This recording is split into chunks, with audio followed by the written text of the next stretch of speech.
সম্পর্কে জানেন? শুধু বরিশালের ঘটনা বলি, বরিশালে যে অবৈধ মেয়র,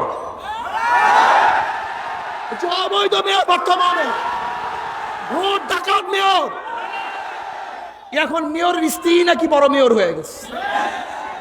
এখন শুধু পার্সেন্টেজ। আমি অবৈধ মেয়রকে বলবো এইটা বরিশাল। বলতে পারে আপনাকে রক্তাক্ত করেছে, কি হয়েছে? আমি রক্তাক্ত করতে চাই নাই, পারতাম না তা না, কিন্তু রক্ত চায় রক্ত, জুলুম চায় জুলুম, লাশ চায় লাশ।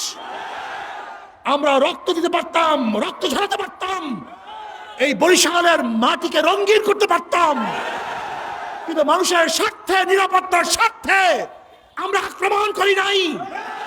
কিন্তু আমি মেয়রকে বলবো, যদি আপনি সিনেমা দেখেন, বরিশালের মানুষ নিয়ে ভিন্ন দিকে মুভ করার চেষ্টা করেন, বরিশালের স্বার্থের বিরুদ্ধে করে কাজ করেন, তো আমরা ঐক্যবদ্ধভাবে আপনার মাসদারকে তুলে দেবেন ইনশাআল্লাহ।